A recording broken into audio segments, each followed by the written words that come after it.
तो 304 पर सट्टा बाजार, अगर ऐसा कुछ हम लोग को भी समझना हो, सेफोलॉजी वाला नंबर क्या है, ये रियलिस्टिक है क्या? क्योंकि जो लोग घटने और बढ़ने का हिसाब लगा रहे हैं वो ये जानना चाह रहे हैं कि 304 का रिकॉर्ड तोड़ेंगे, 303 का रिकॉर्ड तोड़ेंगे, उसके ऊपर जाएंगे या उसके नीचे जाएंगे?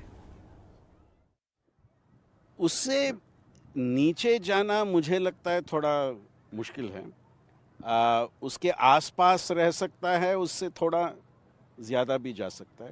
और मुझे लगता है इस नतीजे ऊपर जाएगा, काफ़ी ऊपर जाएगा, वहीं पे रहेगा। 3-4 विषयों पे निर्भर करता है। एक, जैसे यशवंत जी ने कहा, दक्षिण भारत में मुझे लगता है जो 29 सीट्स लास्ट टाइम मिले थे वो थोड़ा ज़्यादा होंगे। थोड़ा मैं क्यों कह रहा हूँ, कर्नाटका में थोड़ा समस्या है बीजेपी को, वो थोड़ा कॉम्पनसेट शायद तेलंगाना में करेगा, आंध्रा में करेगा और तमिलनाडु में करेगा।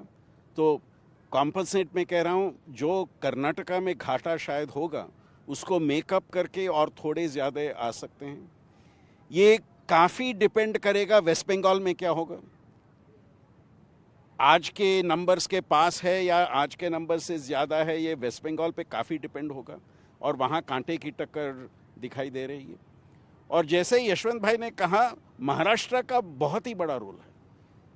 महाराष्ट्र में 2 पार्टियों को छोड़ के, कांग्रेस और बीजेपी को छोड़ के, किसी और पार्टी के बारे में अनुमान करना बहुत ही मुश्किल है, क्योंकि कोई इतिहास ही नहीं है चुनाव में इन पार्टियों का। आपने ठीक है, एक पैरेलल नहीं है, लेकिन चूंकि अब 6 प्लेयर हैं, पार्टी का नाम और पार्टी का निशान, इसको लेके बड़ा कन्फ्यूजन रह सकता है लोगों में।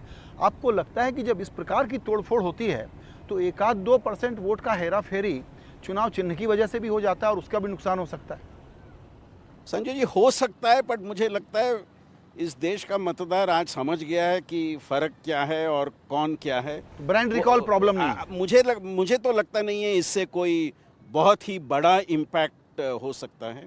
और ग्राउंड रिपोर्ट्स तो ये साफ कह रहे हैं कि इस चुनाव में कौन सा गुट सच का शिवसेना है और कौन सा सच का एनसीपी है, वो फैसला होगा, जिसका इम्पैक्ट आने वाले असेंबली इलेक्शंस पे आप साफ देखेंगे। बिल्कुल, 6 महीने तो के भीतर महाराष्ट्र एक तरफ, वेस्ट बंगाल दूसरी तरफ और दक्षिण में कर्नाटका, इन 3 राज्यों में किस तरह के नतीजे आएंगे, उससे मुझे लगता है जहां पे हैं या उससे ज़्यादा वो फैसला होगा।